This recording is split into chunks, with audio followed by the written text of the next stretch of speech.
makarinig tayo ng istorya na ganito sa gospel, it's easy for us to focus on the wrong things. Ang siguro maiisip natin o mapapansin natin yung himala na nangyari. Sinabi ni Jesus kay Peter, sige, manghuli ka ng isda. Yung unang-unang isda na mahuhuli mo, may makikita kang barya, coin dun sa bibig niya.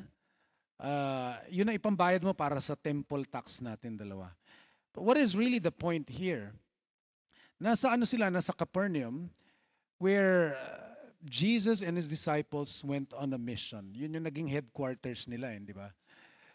Tapos, ang mga tax collector ng templo, tinanong si Peter, yung ano mo ba, yung master mo ba nagbabayad ng temple tax? And Peter said, yes. And then Jesus explains to Peter that he really doesn't have to do that. Kasi anak siya ng Diyos eh. Ang totoo niyan, Jesus is the perfect dwelling of God. Yung templo, building lang yung, pero si Jesus, siya yung pinaka-templo ng Diyos, di ba? He's the perfect dwelling of God. And his human body too. And He is the perfect sacrifice as well as the high priest in the temple. So, ang kahulugan ng templo nasa sa Kanya. Hindi niya kailangan magbayad ng tax. But He said, so that we do not offend them. Para hindi sila magmatisod. Para hindi sila mag-stumble, yung mga nangungulekta ng tax. Yung mga nasanay na sa ganitong gawi, para hindi natin sila matisod, wag na muna natin silang i-correct. Wag na muna nating igiit yung tama. Tama naman si Jesus eh. Wag na muna nating igiit yung tama. Kasi, by doing so, it's not that we're condoning the wrong, hindi yung kinukonsinti natin yung mali, kundi yung pinapakita natin na mas malaki tayo. Mas higit tayo kaysa sa mga sirkumstansya. One of my New Testament heroes is Saint Paul. Ang dami niyang sa tingin ko pinagpasensyahan dahil yung mga kasamahan niya, kahit yung mga leaders ng simbahan, hindi kasing mature niya. Mas mature siya. Hindi nila nakikita yung mga nakita na niya. Pero nagpapasensya siya.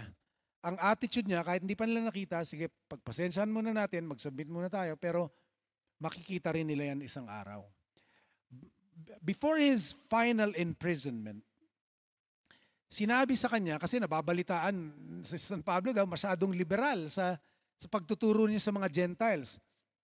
Tanggap lang siya ng tanggap ng mga Gentiles. Tandaan natin yung unang simbahan, ang unang mga disipulo, puro mga Hudyo. At nasanay sila sa mga batas ng Old Testament, yung mga batas ni Moses. Na hindi na natin ginagawa ngayon eh. Di ba? Wala nang bawal-bawal sa atin ngayon na baboy. Dinuguan. Di ba? Hindi naman. Pwede ka naman maging Kristiyano nang hindi mo ginigive up yung dinuguan. No? Pwede lang talaga kung naisip mo, ayaw mong kainin yan dahil madumi or whatever. Pero pinagpasensya ni San Pablo yan. Pero nung bago siya huling kinulong at na-execute, ang sinabi sa kanya ng mga leaders ng simbahan, ang daming medyo natitisod sa'yo, nalilito sila. Kasi mga Hudyo tayo eh. Although followers tayo ni Jesus, yung mga kinagisnan natin, yung mga kinasanayan natin ng mga tradisyon, parang binabaliwala mo na. At sinasabi mo sa mga Gentiles, pwede silang sumama sa sa Christianity, sa samahan natin. Hindi na nila kailangan magpatuli. Hindi na nila kailangan obserbahan yung mga batas ni Moises. Kaya ang sabi ng mga Hudyo sa kanya, patunayan mo na mali itong mga nag-aakusa sa'yo. At ang gawin mo, isa sa mga batas ni Moises, magpunta ka sa templo, mag-offer ka nung offering na binigay niya. Actually, magpaano ka rin eh. Magpakalbo ka rin eh. Kasi may Nazirite vow sila. No? That was another matter, pero hindi ko na papaliwanag. Ang ginawa niya, sumunod siya dun. Kahit labag sa loob niya. Ang nasa isip niya, para lang wag matisod ang mga tao. Alam ko ang tama at mali. Para lang hindi matisod ang mga tao, gagawin ko to. Susunod ako. Hindi ko igigiit yung mga pribileyo ko, yung mga alam kong tama. Kahit alam kong tama ako, hindi ko igigiit.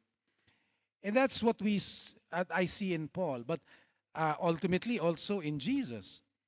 Makita natin si Jesus, di ba, nag-submit siya sa pagbibinyag sa kanya. Sabi ni John the Baptist sa kanya, sandali, bakit ka magpapabinyag? Hindi tama ito. Wala kang kasalanan, hindi mo kailangan magpabinyag. Sinabi niya, para magampanan natin lahat ng righteousness, lahat ng katwiran, gawin natin to. Are we humble enough to set aside our privileges, humble enough to not assert or impose what we know is right? Hindi para makonsinti ang kamalian, kundi para maipakita sa mga tao na, sige, magbibigay ako. Kahit mahirap lunukin ang pride, kahit mahirap magpakumbaba, para lang ikaw hindi ma-stumble, matisod, sige, ganito lang ang gawin natin. St. Paul says, if my eating meat causes my brother to stumble, wala namang mali dun eh. Karapatan ko naman yun eh. But what I do causes my brother to stumble, even if it's not wrong, even if I have the freedom to do it, even if I have the privilege and the right to do it, I will give it up. Sasakripisyo ko na. I will deny myself for the sake of my brother. Para sila na hindi pa ganun ka-mature, hindi pa masyado makaintindi, hindi sila matisod, hindi sila ma-stumble, hindi maapektuhan yung kanilang pananampalataya. Magsakripisyo na ako para sa kapakanan nila. And this is all what we have always preached. What is love?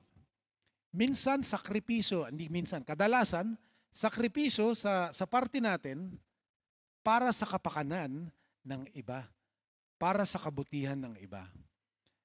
Yun ang pinakamagandang halimbawa na makikita natin sa buhay ni Jesus and in the life of Paul and the disciples, but ultimately in our Lord, humbling Himself, setting aside His privileges and His rights, and pursuing that which is good for us.